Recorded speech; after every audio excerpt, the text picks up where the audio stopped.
The billionaire's son was born deaf until a 7-year-old poor girl discovered the real reason and moved everyone.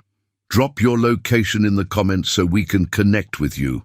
If this story touches your heart, like and subscribe for more. The Anderson estate loomed like a fortress against the Connecticut sky, all glass and stone and old money, but inside, 6-year-old Ethan Anderson lived in silence. On this particular morning, Robert Anderson watched his son through the glass wall of his home office, the boy sitting alone by the koi pond, tracing ripples with his small finger. Another specialist had left their mansion yesterday with the same apologetic smile and astronomical bill. Congenital profound deafness, they all said. Nothing more we can do. Robert turned as his wife Elizabeth entered, her Louboutins clicking against marble flooring. "The new cleaning staff starts today," she said, her voice carrying the brittleness it had developed since Ethan's diagnosis 6 years ago. "I've told them to stay out of Ethan's way. The last housekeeper kept trying to hug him." "We're paying them to clean, not parent," Robert replied, returning to the quarterly reports on his monitor. Anderson Pharmaceuticals had just hit $3, $2 billion in revenue, yet he couldn't buy his son the ability to hear his own name. Outside, Ethan felt the vibration of car tires on the circular driveway. He didn't turn. New people came and went, doctors, therapists, specialists, all with their tests and sad eyes. But this time, something different happened. A small shadow fell across the water, and Ethan looked up to see a girl about his age, with dark braided hair and scuffed sneakers standing there. She didn't immediately try to use exaggerated hand motions or speak slowly like adults did. She just smiled and sat down beside him. Inside the house, Maria Gonzalez followed Mrs. Anderson through rooms larger than her entire apartment. "The East Wing needs to be finished by noon," Elizabeth instructed, barely looking at her. "My son has special needs. He's deaf, so please don't disturb him if you see him." "I understand, Mrs. Anderson." "My daughter Lily is with me today. School's closed for teacher training. She won't be any trouble." Elizabeth frowned. "We don't usually allow staff to bring children." "It's just for today. I couldn't find a sitter last minute," Maria said, her voice steady despite the anxiety bubbling inside.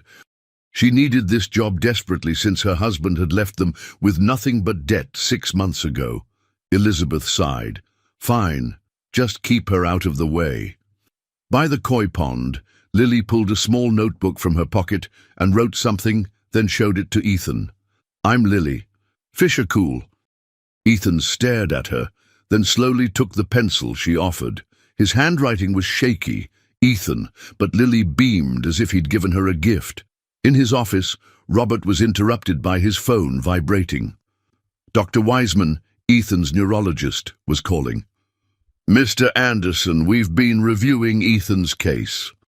There's a new procedure, experimental but promising. It costs—" "Money is no object," Robert interrupted. "It's not just about money. The success rate is only about 20%, and the recovery is difficult." Robert watched through the window as the strange little girl showed Ethan something in her hands, a small origami bird. His son's face showed a flicker of interest, the first Robert had seen in months. "Schedule it," he said firmly. "We've tried everything else." Meanwhile, in the cavernous kitchen, Maria was wiping down granite countertops when the house manager handed her a stack of instructions. "Mrs. Anderson is very particular," the woman said. "Specific products for specific surfaces. The last cleaning service was fired because they used the wrong cloth on the dining room table." Maria nodded, her heart sinking at the complexity. She had worked as a hotel maid before, but this was different. Not just cleaning, but performing to exacting standards with the threat of immediate dismissal. Outside, Lily had made a game of tossing leaves into the pond and watching the fish investigate. She noticed that Ethan kept looking at her mouth when she smiled, his eyes tracking her movements with unusual intensity. When she clapped in delight as a large koi surfaced, Ethan flinched, just slightly, but enough that Lily paused, her 7-year-old mind turning over this reaction with growing curiosity. Elizabeth Anderson pressed her fingertips against her temples, fighting another migraine as she reviewed the contract for Ethan's upcoming procedure. The specialist had sent over 20 pages of release forms, each one detailing another terrifying risk: permanent nerve damage, brain swelling, and still only a 20% chance of success. "We need to try," Robert insisted from across their bedroom suite. "For God's sake, Liz, he's 6 years old and he's never heard a single word we've said to him." "I know that," she snapped, the pressure of the past 6 years cracking her carefully maintained composure. "I'm the one who's been taking him to every appointment while you're off making another billion." Robert's jaw tightened. "That another billion is what's paying for the best specialists in the world." The argument was an old one, worn smooth like river stones from repetition. What neither of them said was how Ethan's condition had become the only thing they discussed anymore. Their marriage had become a business partnership focused on a single failing project. Downstairs, Maria was on her hands and knees, scrubbing the floor of a rarely used guest bathroom, when Lily appeared in the doorway. "Mama," she whispered, "that boy doesn't talk at all." Maria sat back on her heels. "Mrs. Anderson told me he's deaf, Majita. He can't hear, but he watched my mouth when I smiled. And when I clapped, he looked scared." Maria returned to scrubbing. "Don't bother the family, Lily. We need this job." Lily nodded, but her mind was already racing with questions. At school there was a deaf girl in 4th grade who wore hearing aids and spoke in a funny way, but she wasn't afraid of noises she couldn't hear. Later that afternoon, Ethan was in the mansion's library with his private tutor, a stern woman who specialized in education for deaf children. Lily peeked through the cracked door, watching as the woman held up flashcards, and Ethan reluctantly signed his responses. The tutor sighed in frustration, setting down her cards. "Focus, Ethan," she said aloud while signing. "Your father is paying me a fortune." When she turned to retrieve something from her bag, Ethan's eyes wandered to the doorway, meeting Lily's curious gaze. She waved, and after a moment, he gave a small wave back. The tutor turned, spotted Lily, and frowned. "This is a private session," she said sharply. "Please leave." Lily scurried away, but not before noticing how Ethan had tensed at the tutor's sudden movement. That evening, as Maria finished her shift, Lily waited in the kitchen, drawing pictures on a notepad Mrs. Anderson had given her to keep busy and out of the way. "What are you drawing?" Maria asked, washing her hands at the sink. "It's Ethan," Lily said, showing a stick figure boy surrounded by musical notes with X marks through them. Maria glanced nervously at the door. "Lily, I told you not to focus on the family. It's not our business." "But Mama, I think—" She was interrupted by Robert Anderson entering the kitchen, his imposing frame filling the doorway. "Excuse me," he said, heading to the refrigerator. Maria quickly gathered her cleaning supplies. "We were just leaving, Mr. Anderson. Everything is finished for today." Robert nodded absently, then noticed Lily's drawing. "What's that?" Before Maria could intervene, Lily answered honestly, "It's Ethan. I think he's scared of sounds." Robert's expression darkened. "What did you say?"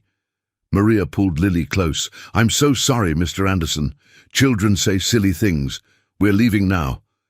As they hurried toward the service entrance, Maria whispered urgently, "Lily, never talk about the family like that again. You could cost me this job." "But Mama—" "No buts! Promise me!" Lily reluctantly nodded, but as they drove away in their old Honda, she looked back at the mansion. Through an upstairs window, she saw Ethan watching them leave, a small, lonely figure silhouetted against the light. That night, in their small apartment across town, Lily couldn't sleep. She kept thinking about Ethan's reactions. The flinch when she clapped, the way he watched her mouth, his tension when the tutor moved suddenly. It reminded her of something, but she couldn't place what. In his room at the Anderson estate, Ethan also lay awake, his silence different from the silence of others. He reached under his pillow and pulled out the small origami bird Lily had given him earlier that day. In the darkness, he held it carefully, this small token from someone who had simply sat with him rather than trying to fix him.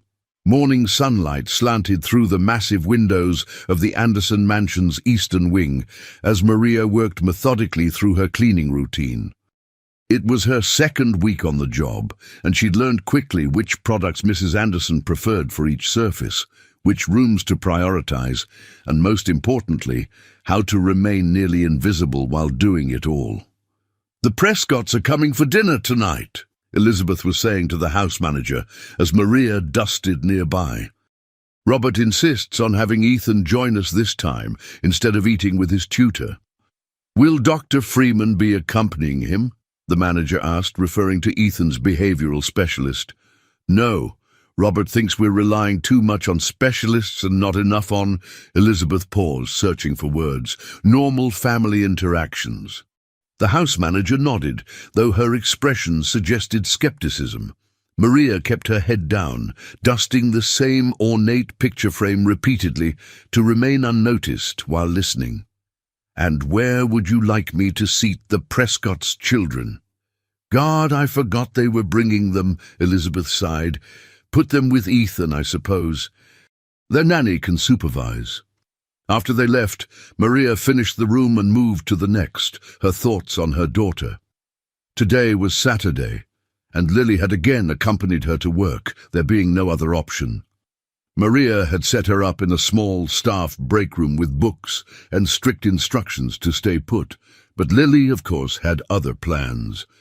She found Ethan in what appeared to be a music room, though the grand piano was draped with a cover and the violin case on the shelf was coated with dust.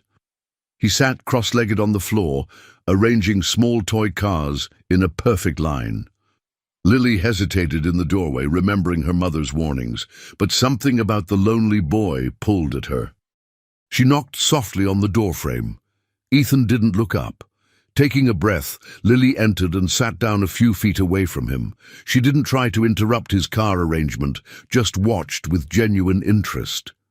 After several minutes, Ethan glanced at her, then returned to his task. Progress, Lily thought. She pulled out the small notebook she'd taken to carrying and wrote, "Can I play too?" She placed it in his line of sight without touching his carefully ordered cars. Ethan stared at the note, then slowly reached for the pencil she offered.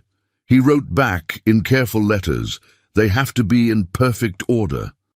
Lily nodded solemnly and wrote, "I understand. What's the order?" Ethan's eyes widened slightly as if surprised by the question. He wrote, "Red, blue, green, yellow." Then again. Lily smiled and pointed to where he was in the pattern, asking permission with her eyes. When he nodded, she carefully placed the next car, a blue sedan, in line. Ethan watched her hands intently, his body tensing as her fingers came close to the other cars. But when she placed it perfectly in sequence, he relaxed slightly. They continued this way for nearly an hour, building an elaborate pattern of vehicles that spiraled across the room's expensive carpet. Neither spoke aloud, communicating entirely through notes and gestures. Occasionally, Lily would look up to find Ethan studying her face with that same peculiar intensity she'd noticed before. At one point, a maid entered to vacuum an adjacent room, the motor roaring to life without warning. Ethan didn't just flinch this time. He clapped his hands over his ears and rocked slightly, his eyes squeezed shut. Lily frowned, watching this reaction. It wasn't what she expected from someone who supposedly couldn't hear. She wrote quickly, "Does that hurt your ears?" But Ethan was too distressed to respond, his breathing rapid and shallow. Lily did the only thing she could think of. She scooted closer and placed herself between him and the noise, making her body a small shield. She didn't touch him, sensing that might make things worse. Eventually, the vacuum cleaner moved to another room, the sound fading. Ethan slowly uncurled, his face flushed with embarrassment. Lily pushed her note toward him again. "Does that hurt your ears?" After a long moment, Ethan nodded almost imperceptibly. Lily wrote, "But they say you can't hear." Ethan stared at the paper for so long Lily thought he might not answer. Finally, he wrote back, "Everything is too loud, too much. Hurts." Something clicked in Lily's mind. Her cousin Miguel acted similarly, covering his ears at family gatherings, becoming upset at certain textures and sounds. Aunt Carmen had explained that Miguel's brain processed sensory information differently. Before she could write again, the door opened and Elizabeth Anderson entered, stopping short at the sight of them on the floor, surrounded by toy cars. "What's going on here?" she asked, her voice sharp. "Who are you?" Lily stood quickly. "I'm Lily Gonzalez. My mum cleans here." Elizabeth's gaze traveled from the girl to her son, who had returned to lining up cars, his shoulders hunched defensively. "You shouldn't be in here," Elizabeth said, though her tone had softened slightly as she observed Ethan continuing his play undisturbed. Usually, any interruption resulted in a complete meltdown. "I'm sorry, Mrs. Anderson," Lily said. "We were just playing." Elizabeth looked at the spiral of cars, the notebook between them. "Was he communicating with you?" "Through writing," Lily confirmed, offering the notebook. Elizabeth took it, reading the simple exchange with widening eyes. "He doesn't usually," she began, then stopped, collecting herself. "Thank you for playing with him, but I think it's time you found your mother." Lily nodded, heading for the door. She turned back once to wave at Ethan, who didn't look up, but moved his fingers slightly in what might have been a goodbye. In the hallway, Elizabeth stood staring at the notebook, something like hope flickering across her face for the first time in years. "He wrote to her," Elizabeth said, her voice tight with controlled emotion, as she showed Robert the notebook that evening. "Full sentences, Robert. Responsive communication."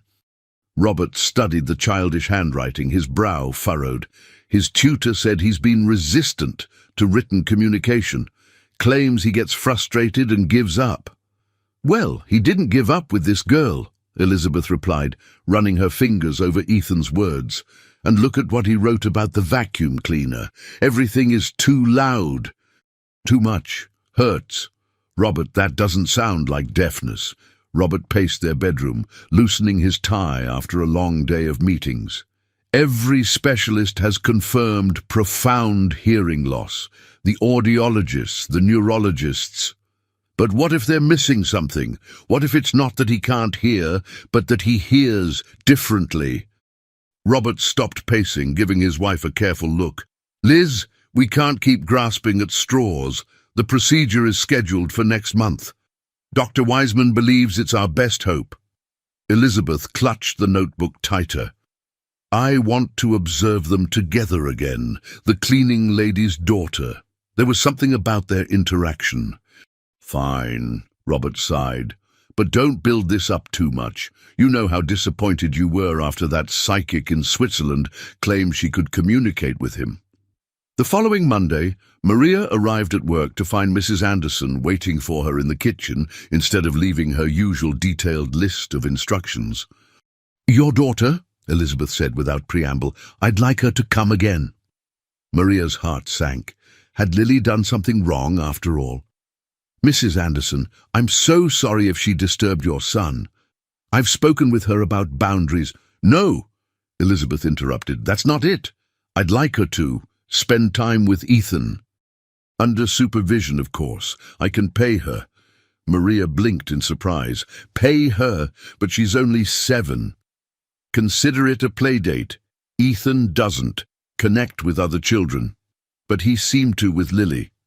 Maria hesitated, weighing her employer's unusual request against her protective instincts. "I'd need to be nearby."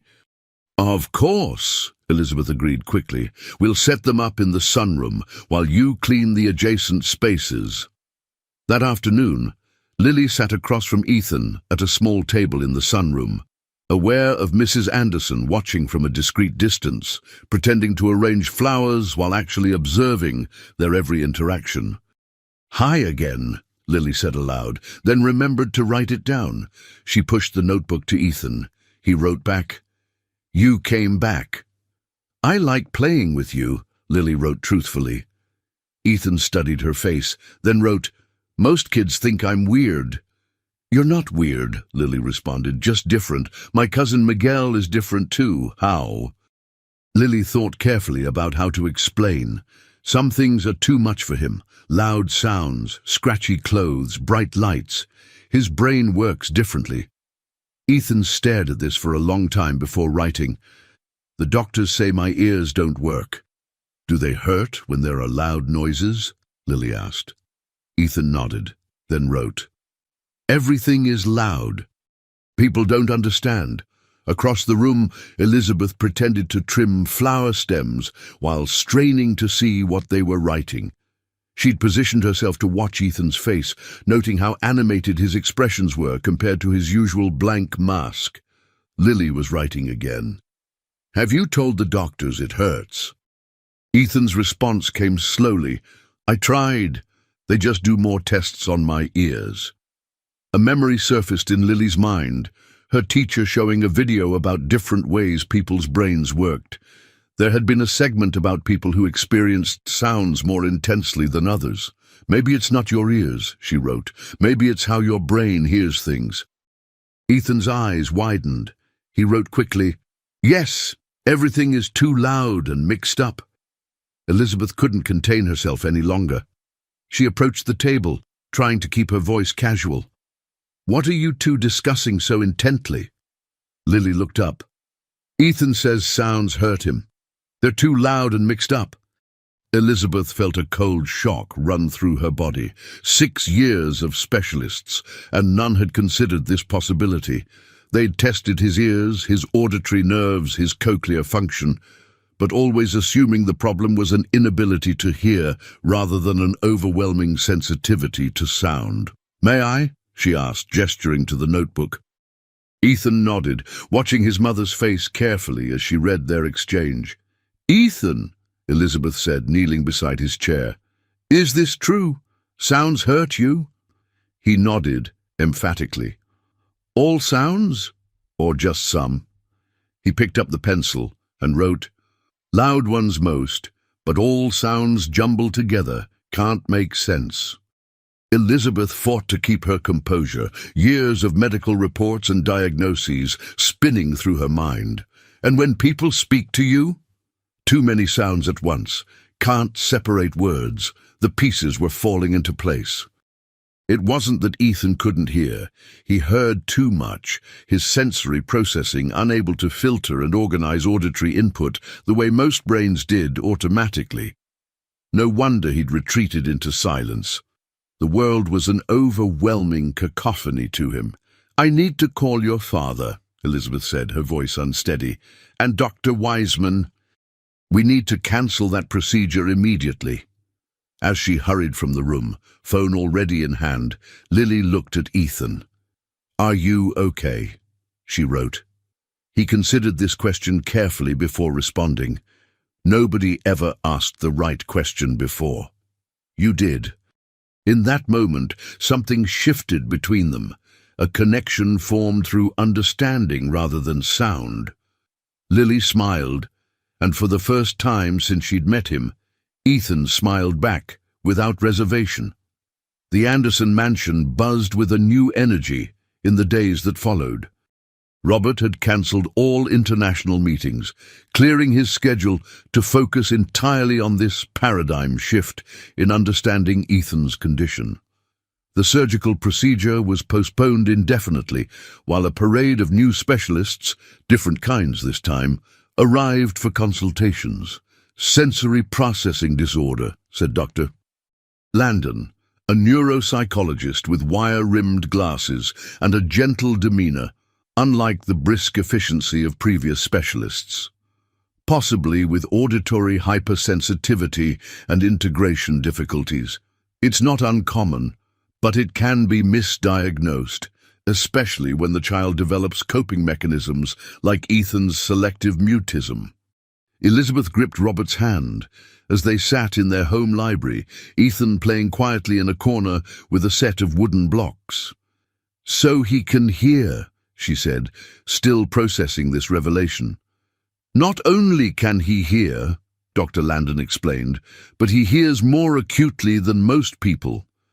The problem isn't hearing loss, it's that his brain doesn't filter sounds the way most brains do. Imagine every sound at maximum volume simultaneously. The air conditioning, my voice, the clock ticking, cars outside, even the electricity humming in the walls. No wonder he's overwhelmed. And this explains his development delays." "His communication issues?" Robert asked, his voice hoarse with emotion. "Likely, yes.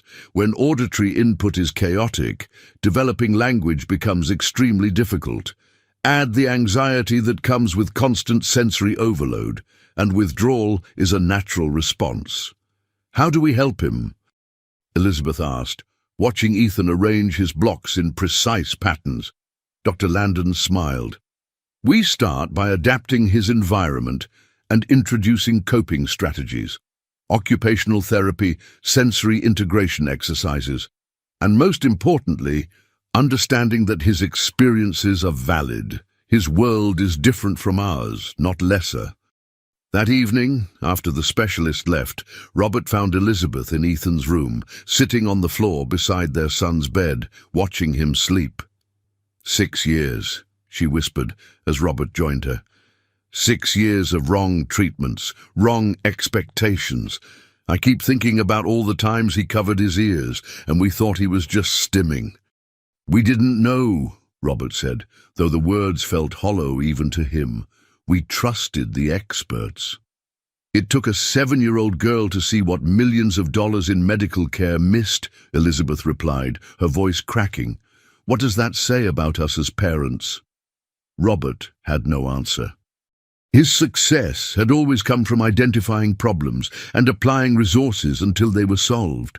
But this time, all his wealth and influence had pointed them in the wrong direction. "We need to thank her," he said finally. "The girl, Lily." The next day, Maria arrived at work to find both Mr. and Mrs. Anderson waiting for her, an unusual occurrence that immediately put her on edge. "Is everything all right?" she asked cautiously. "If there's an issue with yesterday's cleaning—" "No, nothing like that," Elizabeth assured her. "We wanted to ask if Lily could join us for dinner tonight. We'd like to thank her properly for helping Ethan." Maria's surprise must have shown on her face because Robert added, "We'll compensate you both for your time, of course." "That's not necessary," Maria said automatically. "Lily enjoys spending time with Ethan. But dinner with the family?" "Please," Elizabeth said, and Maria was startled by the genuine emotion in her employer's voice. "Your daughter has given us a gift we can never repay." That evening, Lily sat wide-eyed at the massive dining table, dressed in her best clothes, a simple blue dress and cardigan that Maria had carefully ironed. The table was set with more forks and spoons than she'd ever seen for a single meal, and crystal glasses that caught the light from an elaborate chandelier. Most surprising of all was Ethan's presence. In previous weeks, Maria had never seen him at dinner, always eating separately with his tutor or specialists. Tonight, he sat across from Lily, wearing noise-cancelling headphones that Dr. Landon had recommended as a temporary aid while they developed longer-term strategies. "Lily," Robert began once the first course was served, "we wanted to thank you for what you've done for our family." Lily glanced at her mother, uncertain how to respond to such formality. "I didn't do anything special, Mr. Anderson. I just played with Ethan." "You saw something everyone else missed," Elizabeth said. "Because of you, we're finally getting Ethan the right kind of help." Lily considered this. "I just remembered my cousin Miguel. He doesn't like loud noises either. Sometimes the most important insights come from the simplest observations," Robert said. We've spent 6 years and millions of dollars trying to fix something that wasn't broken in the way we thought. Throughout dinner, Ethan remained mostly quiet, occasionally removing his headphones to participate before replacing them when the sensory input became too much. But he seemed more present than Maria had ever observed, making eye contact and even smiling at Lily's stories about school. After dessert, Robert cleared his throat. "Maria, we have a proposition for you and Lily." Maria tensed, her protective instincts flaring. "Yes? We'd like to establish a college fund for Lily," he said, "and offer you a position as our household manager rather than part of the cleaning staff. With a substantial raise, of course." Maria blinked rapidly, processing this unexpected turn. "Mr. Anderson, that's incredibly generous, but it's not charity," Elizabeth interrupted gently. "Lily has a gift for understanding people that can't be taught, and we need someone managing our household who understands what Ethan needs." Later, as they drove home in their old Honda, Lily stared out the window at the passing streetlights. "Mama, are we going to be rich now?" Maria laughed, though her eyes were damp. "No, mijita, but we're going to be okay, and you're going to go to college someday." "I think I want to be a doctor," Lily said thoughtfully, "but not the kind that just looks at parts that don't work, the kind that looks at the whole person." Maria reached across to squeeze her daughter's hand, marveling at the wisdom that sometimes came from the youngest hearts. At the Anderson estate, Robert stood in Ethan's doorway, watching his son sleep peacefully, for perhaps the first time in years. The noise-cancelling headphones rested on the nightstand, along with a small origami bird. "We're going to do better," he whispered, a promise to his son and to himself. 1 month later, the Anderson mansion had transformed. Gone were the echoing marble floors, replaced with sound-dampening carpet runners. Heavy curtains softened the acoustics in each room. Lighting had been adjusted to eliminate harsh fluorescence. Even the staff moved differently now, with awareness of how their actions created sensory input for Ethan. Maria, in her new role as household manager, oversaw these changes with meticulous attention. Her first act had been to create a sensory map of the house, identifying problem areas and establishing quiet zones where Ethan could retreat when overwhelmed. "The occupational therapist is here," Maria informed Elizabeth one Tuesday afternoon. "She's setting up in the sunroom as you requested." Elizabeth nodded, watching through the window as Ethan and Lily played in the garden. "Has he had a good morning?" "Very good. Only one minor episode when the gardener started the leaf blower, but Lily helped him through it with those breathing exercises Dr. Landon taught them." Elizabeth smiled faintly. The friendship between the children had deepened, with Lily becoming something between a companion and a guide for Ethan as he learned to navigate a world that was gradually becoming less overwhelming. Outside, Lily was teaching Ethan a game involving painted rocks arranged in patterns. Their communication had evolved beyond written notes. Ethan now wore a communication device recommended by his speech therapist, allowing him to type messages that were spoken aloud. He used it sparingly, still preferring the quiet understanding that had developed between them.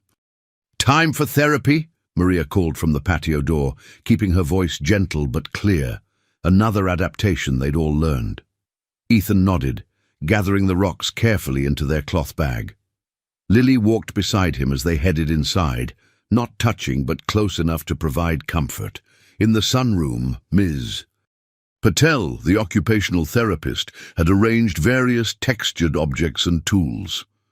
"Hello, Ethan," she greeted him, her voice calibrated to the moderate tone they'd discovered worked best for him. "Are you ready to work on our sensory integration today?" Ethan nodded, then typed into his device, "Lily stays.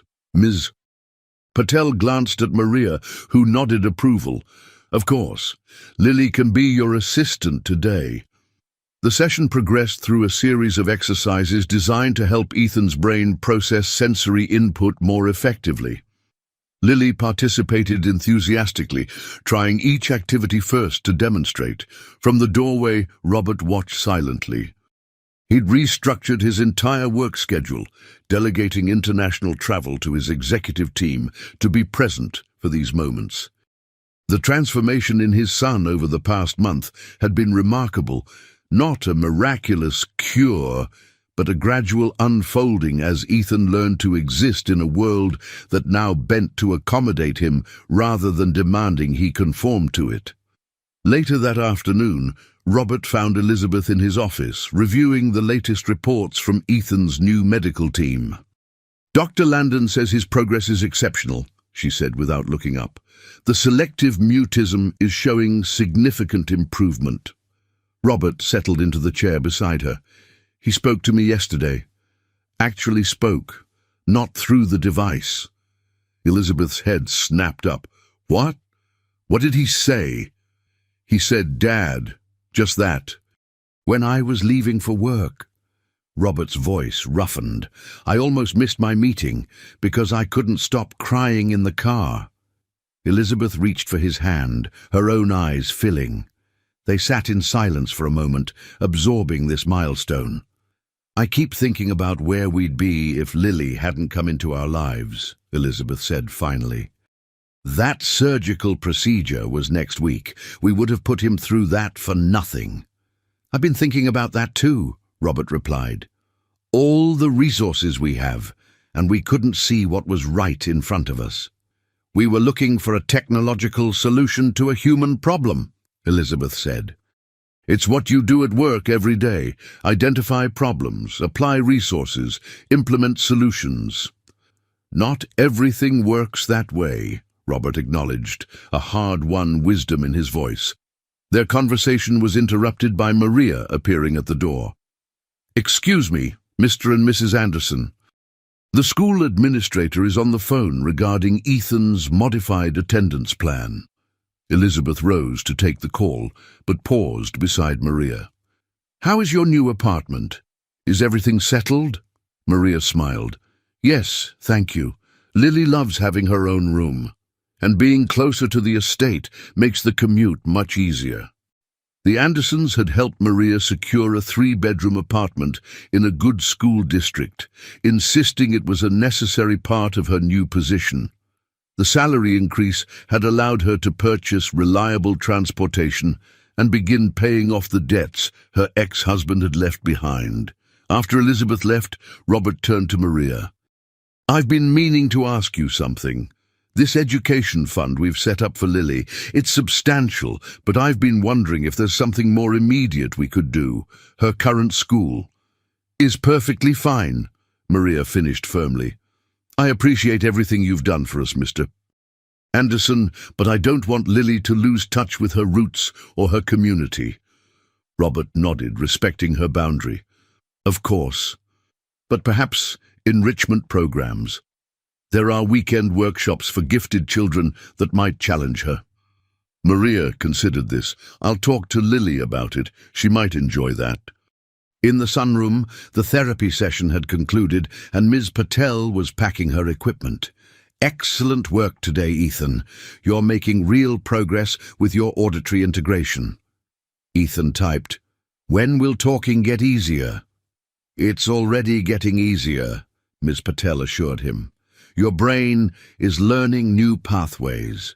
Be patient with yourself." After she left, Ethan and Lily remained in the sunroom, the afternoon sun casting long shadows across the floor. Lily was drawing in the sketchbook Mrs. Anderson had given her. She'd shown unexpected artistic talent, particularly for capturing emotional expressions. "What are you drawing?" Ethan typed. Lily turned the sketchbook to show him. A detailed drawing of Ethan's face, not as it typically appeared withdrawn and guarded, but open and smiling. "That's not me," Ethan typed. "It is," Lily insisted. "It's you when you forget to be scared." Ethan considered this, then slowly typed, "I'm less scared now because of the headphones and quiet rooms. Because people understand now. Because of you." Lily smiled, adding final touches to her drawing. "My mom says you helped us too. We have a nice apartment now and she doesn't have to work 3 jobs. Ethan thought about this exchange of gifts between their families, how his parents' wealth had improved Lily's material circumstances while Lily's insight had given him something money couldn't buy: understanding.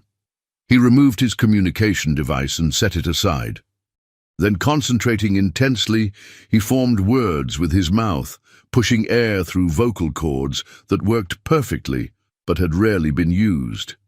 "Thank you," he said aloud, the words slightly malformed but unmistakable. Lily's eyes widened, but she didn't make a big production of it, sensing that would only increase his anxiety. Instead, she simply said, "You're welcome," and returned to her drawing. Outside the sunroom door, Elizabeth stood frozen, one hand pressed to her mouth to stifle her reaction. Tears streamed down her face as she listened to her son speak, not through technology, but with his own voice. She backed away quietly, not wanting to intrude on the moment. In her husband's office, she found Robert still at his desk. "He spoke," she said simply, "to Lily. He said, 'Thank you.'" Robert closed his eyes briefly, absorbing this news. 6 years of specialists, he said quietly.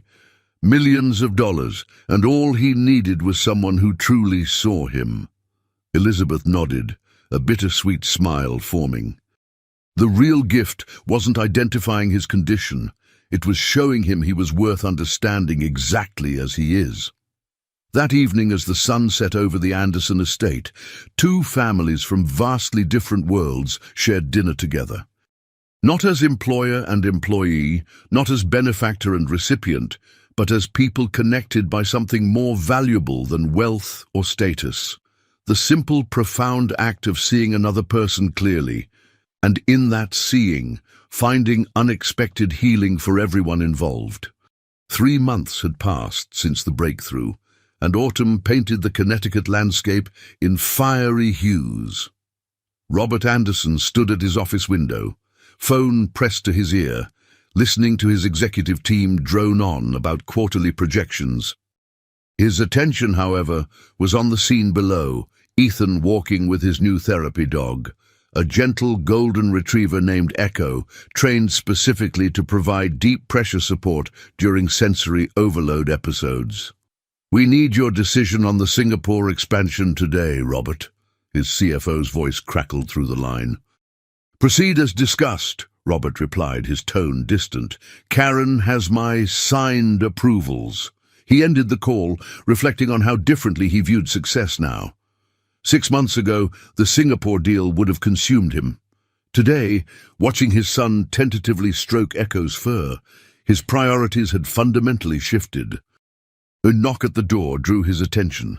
Maria entered with a tablet displaying his schedule.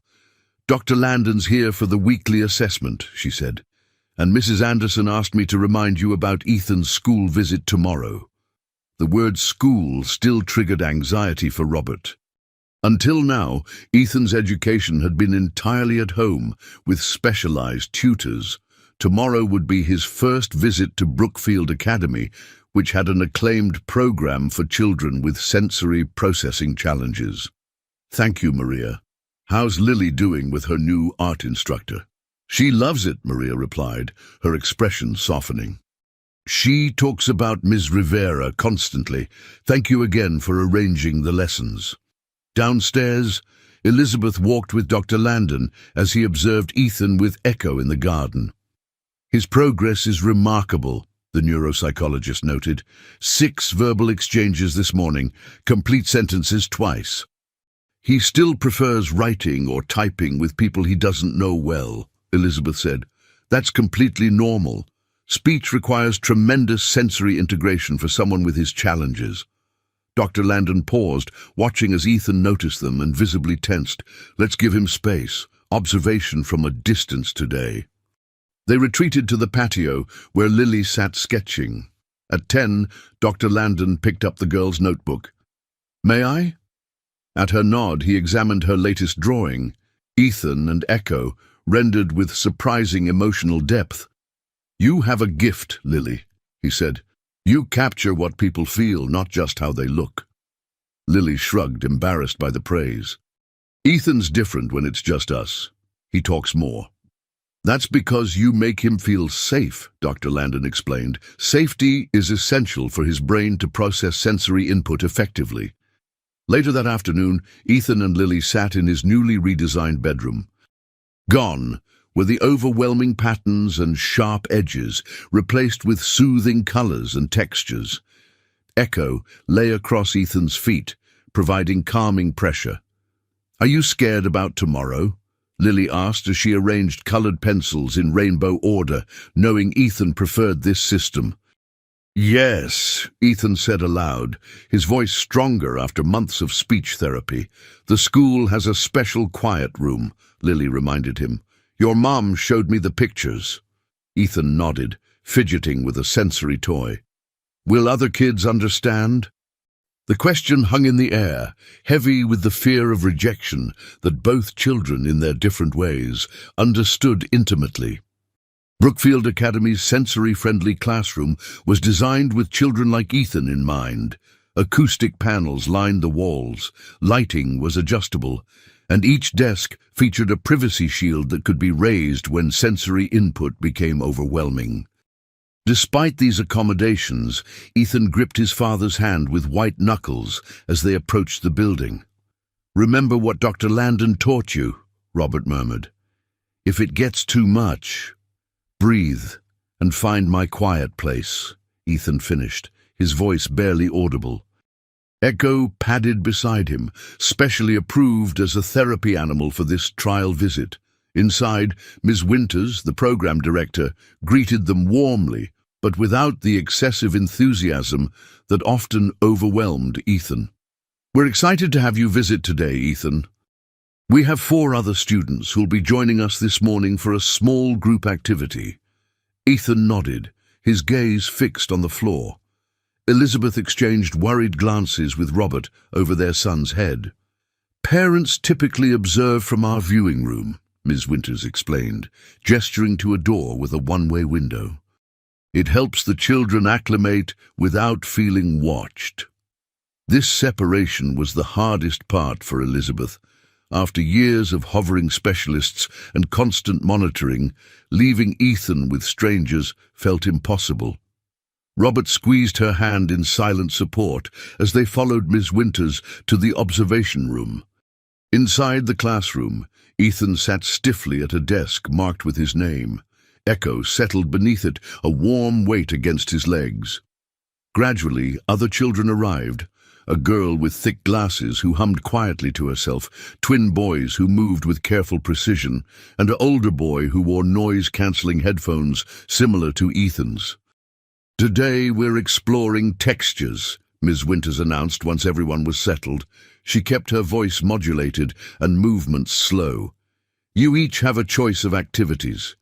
The classroom assistant distributed options: kinetic sand, water beads, clay, or textured fabric squares. Ethan hesitated, then selected the fabric squares, running his fingers over them cautiously. From the observation room, Elizabeth watched breathlessly as Ethan began sorting the fabrics by texture rather than color, a typically atypical response that Ms. Winters praised rather than corrected. "He's doing well," Robert whispered, though tension lined his face. The classroom door opened again, and Elizabeth gasped as Lily entered with another staff member. "What's she doing here?" Robert asked in confusion. Ms. Winters approached Ethan, speaking gently. "We have a peer helper joining us today, is that okay?" Ethan looked up, his expression transforming when he saw Lily. He nodded vigorously. "We contacted Maria yesterday," the program coordinator explained through the observation room speaker. "We've found that having a trusted peer during initial transitions can significantly reduce anxiety." Elizabeth blinked back tears as Lily sat beside Ethan, immediately joining his fabric sorting with intuitive understanding of his system. The rigid set of Ethan's shoulders relaxed visibly. "She shouldn't have to be his emotional support," Elizabeth whispered. "She's just a child herself." "Look at her," Robert replied softly. "She wants to be here." The session progressed with Ethan participating more than either parent had dared hope. When another child accidentally knocked over a container of water beads, creating a sudden noise and movement that would typically trigger Ethan's retreat, he flinched, but recovered, focusing on the deep pressure of echo against his legs and Lily's calm presence beside him. Afterward, driving home, Ethan sat quietly in the back seat, processing the morning's experiences. Elizabeth turned to watch him, still marveling at how far they'd come. "What did you think of the school, sweetheart?" she asked cautiously. Ethan considered the question with characteristic thoughtfulness. "It's quieter than I expected," he finally said, stringing together his longest sentence of the day. "Would you like to go back?" Robert asked, meeting his son's eyes in the rearview mirror. Ethan nodded slowly. "If Lily can come sometimes." Elizabeth smiled, making a mental note to speak with Maria about arranging this, and about ensuring that the Gonzalez family understood that Lily's role in Ethan's life should never become a burden to her. That evening, the Andersons hosted a small dinner with Dr. Landon to discuss the school visit. Maria had the night off, but had arranged for an excellent meal before leaving. "The school reports he did exceptionally well," Dr. Landon said, reviewing the detailed notes Ms. Winters had sent. "They're quite impressed with his sensory management strategies." "He's been practicing religiously," Elizabeth said, pride evident in her voice. "Doctor." Landon nodded. "I'd like to propose a modified attendance schedule. 3 half-days weekly to start, with a full sensory assessment after each session." "And Lily's involvement?" Robert asked, voicing the question both parents were considering. "Beneficial but transitional," Dr. Landon replied carefully. "Ethan needs to develop independence, and Lily needs her own life and experiences." The wisdom of this was undeniable, yet Elizabeth felt a pang of anxiety. The connection between the children had become central to Ethan's progress. How would he adapt without his trusted interpreter? Winter descended on Connecticut, blanketing the Anderson estate in pristine snow. Inside, warmth radiated not just from the fireplaces, but from the transformation that had occurred over the past 6 months. The once museum-like mansion had become a home, redesigned around Ethan's needs, but comfortable for everyone. In the library, Ethan sat with his new communication therapist, practicing conversation skills. At 7, his vocabulary was advanced from years of reading, but the social aspects of speech remained challenging. "Remember, Ethan, conversations are like a tennis match," Ms. Rivera explained, bouncing an imaginary ball. Back and forth, back and forth." Ethan nodded, concentrating intensely. "Your turn, my turn," he said carefully. "Exactly. Now let's practice. What did you do this weekend?" Ethan took a breath, organizing his thoughts. "I played chess with my dad. I won 2 times. He paused, then remembered the critical next step. "What did you do?" Ms. Rivera beamed at this perfect execution of conversational reciprocity. "I went hiking with my dog. He loves the snow." From the doorway, Elizabeth watched, her heart full. These small victories, conversational turns, eye contact, verbal responses, had become their new milestones, celebrated with the same joy that other parents might feel at a first home run or dance recital. Later that afternoon, Robert arrived home early, stomping snow from his boots in the mudroom. He found Elizabeth in the kitchen, reviewing Ethan's medication schedule with Maria. "The new sensory integration supplement seemed to be helping," Maria was saying. "He had almost no adverse reactions during yesterday's music therapy." "Music therapy?" Robert interrupted, surprised. "When did this start?" "Last week," Elizabeth explained. "Dr. Landon recommended it. Specifically calibrated frequencies to help desensitize his auditory processing gradually." Robert nodded, though a familiar guilt tugged at him. Despite restructuring his entire work life, he still missed developments in Ethan's treatment. "Where is he now?" In the media room with Lily, Maria answered. They're having their Friday movie time. This had become a weekly tradition, Lily selecting films with minimal auditory triggers, watching at low volume with subtitles, while Ethan practiced tolerating the sensory input in controlled doses. Actually, Elizabeth said, checking her watch, they should be finishing soon. Lily has her art exhibition tonight. Art exhibition, Robert echoed, feeling another pang at this news he'd apparently missed. Maria smiled proudly. At the community centre, her instructor entered some of her work in the youth showcase. Nothing formal, but she's excited. We should go, Robert said immediately, all of us, to support her. Elizabeth hesitated. A community art show might be too much sensory input for Ethan. We've been practicing, came a small voice from the doorway. Ethan stood there, Echo at his side. I want to go for Lily. The adults exchanged surprised glances. Ethan volunteering for a public, potentially overwhelming event was unprecedented. Are you sure, sweetheart? Elizabeth asked gently. There will be crowds, loud talking, bright lights. Ethan nodded solemnly. I have my headphones and Echo, and Lily came to my school. I want to go to her art. That evening, the Andersons' Range Rover pulled up outside the modest community centre where colourful banners announced the Youth Winter Art Showcase. Inside, folding tables displayed artwork from local children, with proud parents clustering around each display. Ethan entered cautiously, noise-cancelling headphones in place, Echo's leash gripped tightly in one hand, his father's hand in the other. Elizabeth walked ahead with Maria, scanning for potential sensory triggers. They found Lily near the back, nervously adjusting her drawings on a small table. She looked up in shock when she spotted them. You came, she exclaimed, her eyes wide. All of you. Her gaze settled on Ethan with particular surprise. Wouldn't miss it, Robert said warmly. Now, show us your masterpieces. Lily had 5 pieces displayed, 2 still lifes, a landscape and 2 portraits. The portraits immediately captured everyone's attention. One showed Maria, her expression serene yet strong. The other was Ethan, rendered with extraordinary sensitivity, not just his features but somehow the essence of who he was beneath his challenges. Lily, these are remarkable, Elizabeth said softly, genuinely moved by the girl's talent.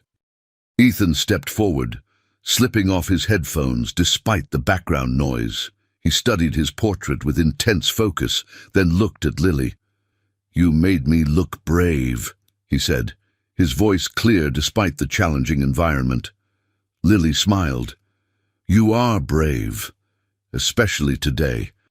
Spring arrived with a riot of colour across the Anderson estate grounds. In the garden, landscapers had installed a sensory pathway, different textured stones, aromatic herbs, and gentle wind chimes designed to provide positive sensory experiences for Ethan. Today, however, the garden hosted a different kind of milestone, Ethan's 8th birthday party. Not the elaborate, overwhelming affairs his parents had attempted in his earliest years before understanding his needs.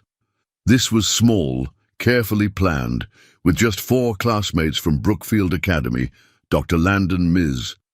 Winters, and of course Lily and Maria. Robert supervised as the children navigated a scavenger hunt designed with sensory elements that challenged without overwhelming. Elizabeth arranged cupcakes, gluten-free for one child, dye-free for another, each dietary need accounted for without drawing attention to differences. He's doing wonderfully, Dr. Landon commented, watching Ethan explain the rules of the hunt to a new friend. His social language has advanced remarkably. We've been practicing birthday scenarios for weeks, Elizabeth admitted. But yes, the progress is. She paused, overcome by emotion. Maria approached with a tray of drinks. The lemonade is ready. Should we do presents soon? Lily's practically bursting to give hers. Presents had previously been problematic for Ethan, the sensory overload of unwrapping, the social pressure to perform expected reactions. But today, seated in his sensory chair with Echo beside him, he opened each gift with methodical care, remembering to thank each giver, another practice skill.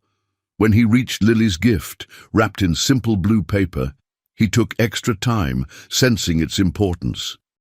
Inside was a handmade book, bound with ribbon, filled with Lily's drawings, a visual story of their friendship over the past year.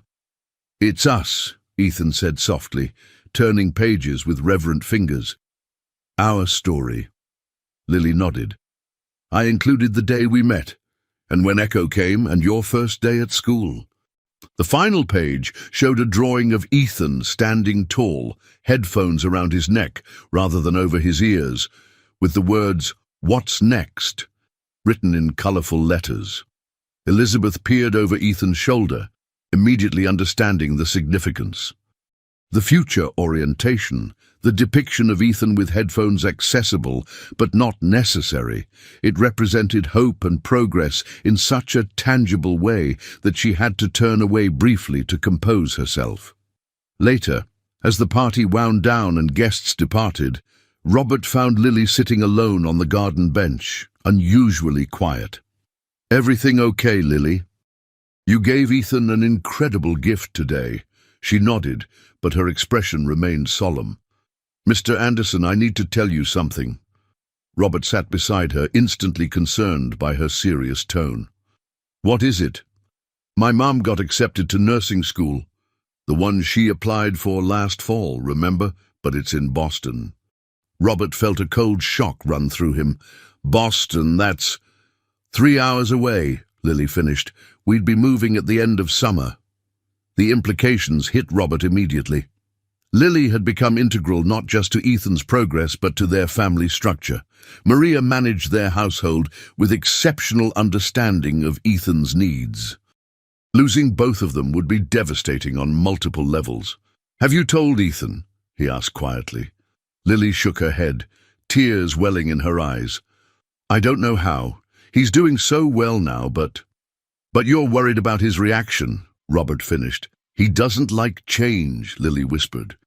Robert nodded, mind racing through possibilities, offering Maria a salary that would make nursing school unnecessary, finding a comparable program locally, even opening a satellite office in Boston that would justify maintaining both households. But looking at Lily's face, he recognized the deeper truth. This wasn't just about Ethan's needs anymore. Maria deserved to pursue her dreams, and Lily deserved a mother who could fulfill her potential. "We'll figure something out," he promised, though for once the billionaire wasn't certain how to solve this particular problem. That evening, after the Gonzalez family had gone home and Ethan was asleep, Robert found Elizabeth in their bedroom, reviewing footage from the party, a habit from the days when they'd analyzed Ethan's every reaction, searching for clues to help him. "Lily and Maria are moving to Boston," he said without preamble. "Maria got into nursing school there." Elizabeth's hand froze over the tablet screen. "When?" "End of summer." She closed her eyes briefly. "We always knew this arrangement wasn't permanent. Ethan's made so much progress, but Lily's been instrumental in that progress. How do we tell him she's leaving?" Elizabeth set aside the tablet. "Maybe the question isn't how to tell him, but how to prepare him. Dr. Landon's been saying for months that Ethan needs to develop broader social connections. 3 months isn't much time to prepare him for losing his best friend," Robert argued. "Not losing," Elizabeth corrected gently. "Transitions are part of life, Robert, even for Ethan. Especially for Ethan." The summer unfolded with painful swiftness, each day bringing the Gonzalez family's departure closer. Maria and Elizabeth developed a transition plan with Dr. Landon's guidance, gradually reducing Lily's time with Ethan while increasing his interactions with other classmates from Brookfield. Telling Ethan had been difficult but necessary. He'd responded with characteristic intensity, first withdrawal, then tearful protests, finally settling into a resigned sadness that was somehow worse. "We're practicing video calls." Lily explained to Dr. Landon during one of his weekly visits. "And I'm making a calendar so Ethan can mark off when we'll see each other for real." Dr. Landon nodded approvingly. "That's excellent, Lily. Visual schedules are very helpful for transition planning." In his office, Robert was finalizing arrangements that had consumed his attention for weeks. When Maria had refused his offer to delay nursing school with a substantial stipend, he'd switched tactics, working with his company's foundation to establish a healthcare scholarship program at Massachusetts General Hospital, with Maria as its first recipient. The program included family housing near the hospital, a living stipend, and most importantly, regular transportation for Lily to visit Connecticut monthly. It wasn't perfect, but it respected Maria's independence while maintaining the connection between the families. Elizabeth, meanwhile, had thrown herself into preparing for the school year. Ethan would attend Brookfield full-time in the fall, a prospect that filled her with both pride and anxiety. She'd volunteered on the parent committee, helping develop sensory-friendly events and inclusion protocols. On a warm August evening, the Anderson mansion's back lawn transformed for a farewell gathering. Lanterns hung from trees, casting gentle light as twilight descended. The event was carefully designed, minimal sensory triggers, clear schedule, and a quiet room readily available if needed. Ethan sat with Lily at their favorite spot near the koi pond, both children unusually subdued. "I'll call every Sunday," Lily promised. "And I'll send drawings through the mail." Ethan nodded, fidgeting with the communication device he rarely used anymore, except when overwhelmed. Tonight, words felt too difficult to form verbally. "Will you forget me?" he typed, the fear finally surfacing. Lily's eyes widened. "Never! You're my best friend." "Other kids will want to be your friend in Boston. Normal kids." Lily took his hand, a gesture she knew was sometimes too much sensory input, but which tonight seemed necessary. "I like that you're different. Remember what Dr. Landon says? Different isn't less." Across the lawn, Maria watched the children with a mixture of emotions. The opportunity in Boston represented everything she'd worked toward since her husband abandoned them years ago. Yet leaving the Andersons felt like leaving family. "Everything's set for your apartment," Elizabeth said, joining her with 2 glasses of lemonade. "The hospital housing office confirmed your move-in date." "You've done too much," Maria replied, the gratitude and guilt she'd carried throughout the summer resurfacing. Elizabeth shook her head firmly. "You changed our lives, Maria. You and Lily. This isn't charity. It's investment in 2 extraordinary people." Robert approached with Dr. Landon, both men carrying plates from the buffet table. "The transportation service is confirmed for Lily's monthly visits," Robert reported, "and I've arranged for a car service in Boston for your clinical rotations." Maria started to protest, but Dr. Landon interjected gently. "Accept the help, Maria. It benefits everyone, including Ethan." As darkness fell, the adults watched the children release paper lanterns into the night sky, a ritual Dr. Landon had suggested as a tangible representation of transition. "Make a wish," Lily instructed as their lantern rose slowly upward, joining the others in a constellation of moving light. Ethan watched his lantern ascend, his face illuminated in the soft glow. "I wish," he said clearly, his voice steady despite the emotion, "for you to become the best doctor ever." Lily looked at him in surprise. "Not for me to stay?" Ethan shook his head. "You helped me. Now you should help others." And in that moment, witnessing this exchange from a distance, Elizabeth realized that perhaps the greatest gift Lily had given their son wasn't the discovery of his true condition, but something far more profound: the capacity to consider someone else's dreams alongside his own. "He's going to be okay," she whispered to Robert, who nodded, too moved to speak. Winter snow dusted the Brookfield Academy playground, where Ethan, now 9, played chess with a classmate during recess. His noise-cancelling headphones rested around his neck rather than over his ears, a sign of his progressing sensory integration. "Checkmate in 3 moves," he said with quiet confidence, pointing to the board. His opponent groaned good-naturedly. "Again? That's 5 games straight." Inside the administrative office, Elizabeth concluded her meeting with Ms. Winters, reviewing Ethan's mid-year progress report. "His academic performance is exceptional," Ms. Winters noted, "particularly in mathematics and science, and socially he's made tremendous strides." "The transition was harder than we expected," Elizabeth admitted. "After the Gonzalez family moved, he regressed briefly. That's normal with any significant change. What matters is his resilience in recovering." Ms. Winters smiled. "Actually, we'd like to discuss having Ethan join our peer mentoring program. We have a new student with similar sensory challenges, and Ethan's experience could be invaluable." Elizabeth blinked in surprise. "Ethan? As a mentor?" "He has insights that neither parents nor professionals can offer," Ms. Winters explained. "The perspective of someone who's walked the path."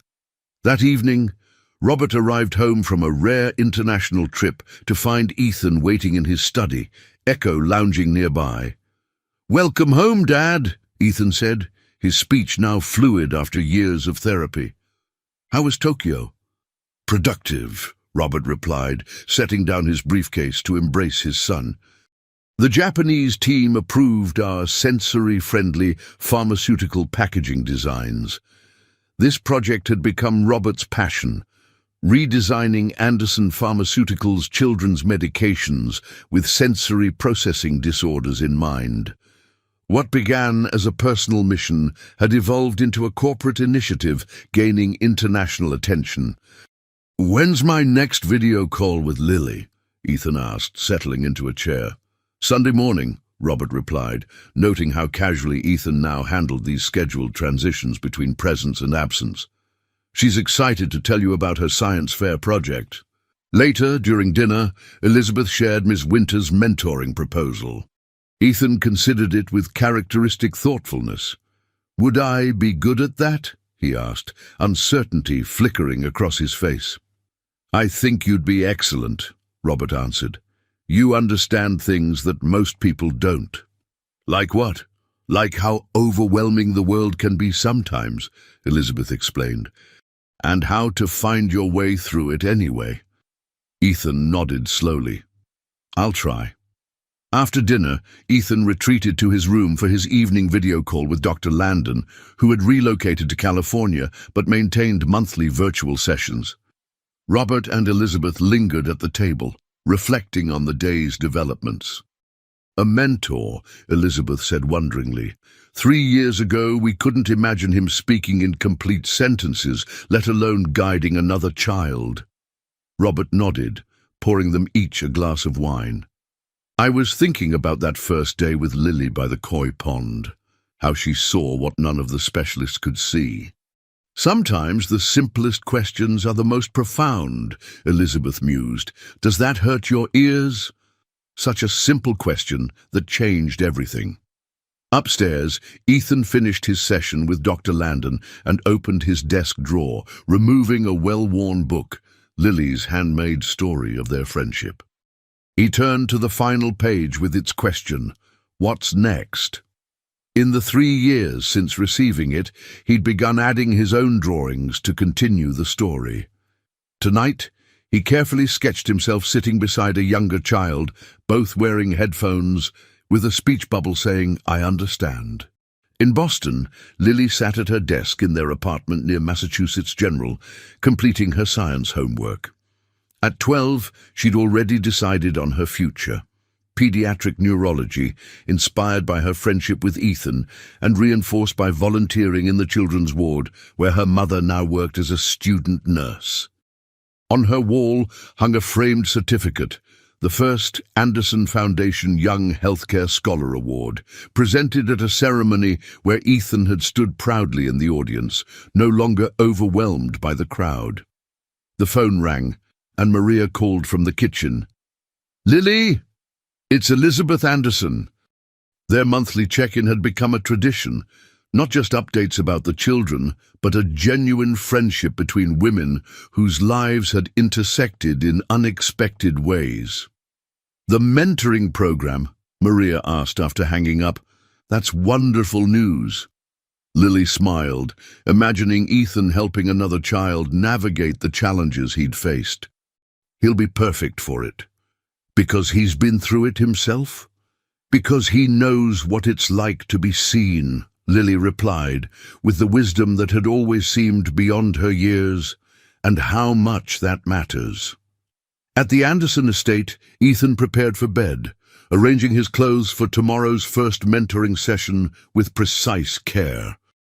Echo watched from his cushion in the corner, grey now appearing around his muzzle.